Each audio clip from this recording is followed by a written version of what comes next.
Okay, so my first video, welcome. You're probably coming from TikTok. If you are, great. If you're not, if you're new, talk Liverpool mainly. Today, I want to talk Liverpool's main kind of 5 talking points across the season so far. Just over halfway through the season. Obviously not gone how we were all expecting it to go. I'm not saying everybody predicted back-to-back league titles, but based on where Liverpool were last season, making the signings they made, which seemed like good signings at the time, probably nobody expected it to go how it's gone so far. I want to start with, all of these points are kind of interlinked. There's 5 main points, but it will scattergun across a few ideas, so forgive me for that. First time doing it. I want to talk Florian Wirtz. I want to talk Isak Ekitike, point number 2. Point number 3 is Mo Salah and what that will mean for him. Obviously, we're talking about the season overall, not the right here and now. Then I want to talk Virgil Van Dijk. And I want to finish on Szoboszlai and the midfield balance. Okay, so we'll start off with Florian Wirtz, who in the last month, date today, 10th Jan, has started to look good. Probably getting to 70% of what we were expecting from him when he came in. It's not 100%, there's still more to come, but you can see it starting to work, and has been playing primarily as a left winger. Obviously, the reality of that is he has been actually drifting into central areas on the pitch, which is where you want him to be. But there is a difference between starting wide and ending centrally and starting centrally. There is a difference in that, and it's easier to find space.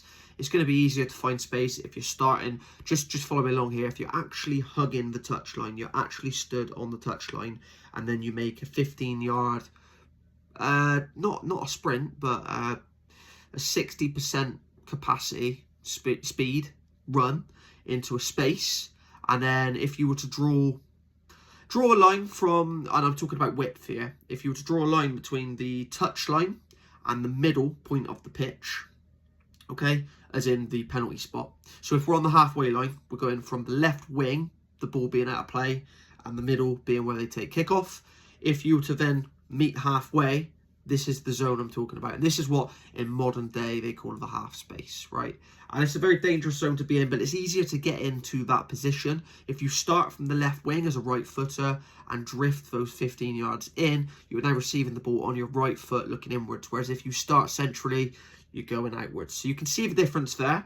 That's why it's easier for him to find space, and he looks better coming from wide left and ending there. But you end in the same space, but how you get there is different. He's looked better as an individual.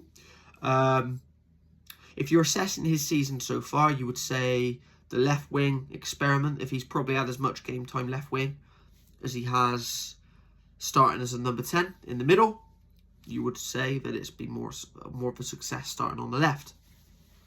Part of that will be circumstantial. He's probably just peaked in terms of confidence as he's playing there. Maybe if it had started on the left and then gone to number 10, maybe it could have happened the other way around. I'm not quite sure. I'm not sure where his full-time position will be, because I don't think he is a left winger. He's not a left winger. He is a left attacking midfielder, if you will. Probably closer to a number 10. But I think this problem isn't just Florian Wirtz. I think you see a similar thing with Cole Palmer, who is not a right winger, but seems to have more of an impact when he starts on the right and comes in than when he starts centrally, even though he is a number 10. So similar things there. So in terms of Florian Wirtz going forward, if he continues, if we look over the next 12 months, if he continues as an out-and-out left winger, you've got a balance problem, because you've got a left winger that's never actually on the touchline, never holding that width, which means the left back needs to provide the width, or somebody does, but probably the left back. So Milos Kerkez is going to be important, who's had a big hand in Florian Wirtz's uptake in form. Or he could play as number 10, but obviously at the start of the season that did result in an imbalance in midfield. And I think there is perhaps a resolution whereby he's not shy of work off the ball, Florian Wirtz. Perhaps he can play centrally going forward. But obviously you've got Gravenberch, you've got Szoboszlai, Curtis Jones is playing well. McAllister's not been playing well, but you'd imagine he'll come back into the fold. And I've been vocal about this in the summer. I think Liverpool should sign a holding midfielder. So if so, there's probably too much depth in that midfield. Somebody has to leave, I would hypothesise. I think he'd be suited, Florian Wirtz this is, to Liverpool playing 3-4-3. I do think there would be other players that would also suit that system, but whether I think Liverpool should do it or not is another question. I'm not suggesting they should do it. I think that Wirtz would probably be the biggest winner in the system. I think Mo Salah would win out of the system, because I think, contrary to that, on the other side, he's having to hold wide too often. It would allow him to come more central into the pitch. Jeremy Frimpong with right wing back would be a winner of that system. I think Milos Kerkez would be a winner of that system with less defensive responsibility. Although, having said that, I think defensively is where his improvement has been in the last month. He's been pretty good defensively, if I'm honest. Ideas. But I think it's more likely to stay as a 4-2-3-1 or a 4-3-3. Rightly so. Which means that even though there are some winners, there are also going to be a lot of losers if you move to a 3-4-3, primarily in that midfield. Gravenberch, Jones, Szoboszlai, McAllister, only 2 of them could play in that system. So, winners and losers. Winners and losers. Losers in that system, 3-4-3, would be Isak and Ekitike, because again, only one of them would play. You might say Ekitike could play off the left, but the whole point of moving to that system would be to get someone like Florian Wirtz in that inside left position, so only one of them would play. Again, abundantly clear to me, and I thought this when they signed them both. It's going to be difficult to get them both in the side unless you play a front two, which you could do, and it could work well. And I actually think Isak and Ekitike as a front two there's potential. Not many sides now do it, but in some ways that can be a good thing because they're not used to defending against the front two. I think, again, on my third point with Mo Salah hasn't been as effective this season. There are a lot of factors behind that. But being able to play in a front two, I think, would benefit him with less defensive responsibility, albeit you'll have to press as part of the front two, and being more central on the pitch. Again, if you think about a left striker and a right striker, I think Mo Salah being that right-sided striker would actually probably suit his game in this period of his career. Again, we talk about that 3-4-3. I think with Frimpong on the overlap, that could suit Salah playing in that position as well. But in the system Liverpool played this year, obviously Jeremy Frimpong hasn't really played much with Mo Salah. I think Conor Bradley consistently makes underlapping runs on the inside, which probably doesn't suit Mo Salah because somebody has to, from a width perspective, somebody has to hold that width on the right-hand side, and I think it's been him far too often in my observations.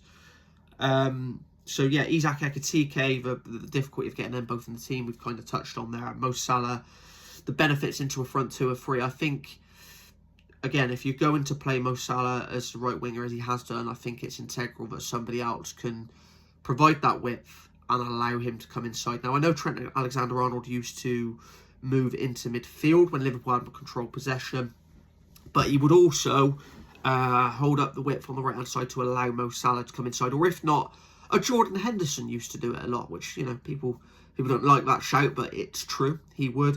Szoboszlai last season at times did it. It's just about spaces being occupied, and when Liverpool have control possession of the football, just say on the centre circle, you need to look to your left, and there needs to be somebody stood on the touchline on the left. There needs to be someone stood on the touchline on the right, and really you want these attacking players in those half spaces that we spoke about, which is where I want to see Salah, where I'd like to see Wirtz. Van Dijk, I want to touch on Virgil Van Dijk.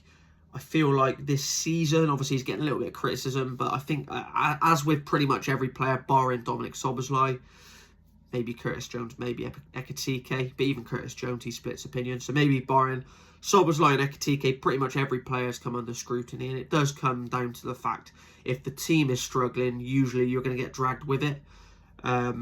Virgil van Dijk this season, I think Liverpool are starting a succession plan for him, which does make sense. Mark Guéhi would be a great signing. They should have done that in the summer. That's not being wise after the event. I could have said that at the time. I think Mark Guéhi playing as the left-sided defender, as he does, obviously a direct replacement for Van Dijk, but I also think from what I've seen, he would probably be one of the... Not every centre-back can do this, but play on both sides. It might seem immaterial to you. It might seem unimportant to you. Left centre-back, right centre-back.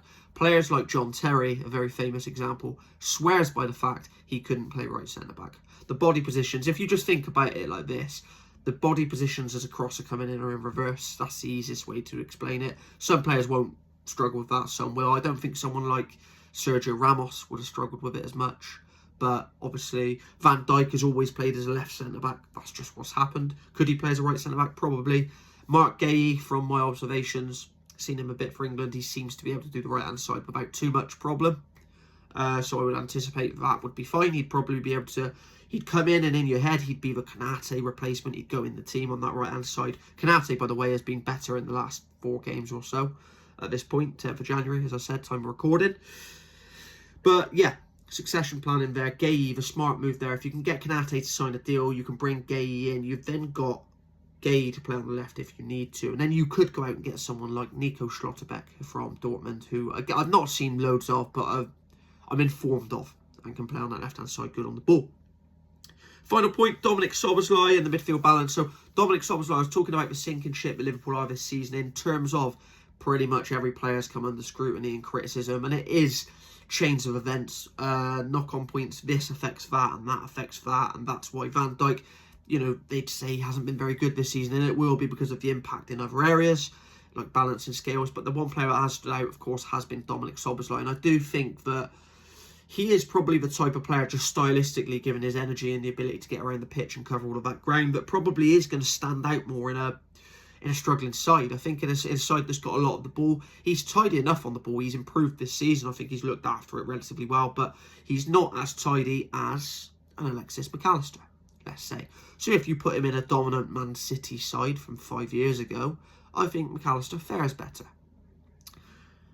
Szoboszlai, if, you know, out of 20 Premier League sides, probably fares better in 18 of them. You know, I think he's more diverse. He was integral to Liverpool winning the league last year, despite the fact he come under a lot of criticism for not getting enough goals, which I don't think... There was enough goals coming from other areas. I don't think that was a valid thing. I always disagreed with that, personally.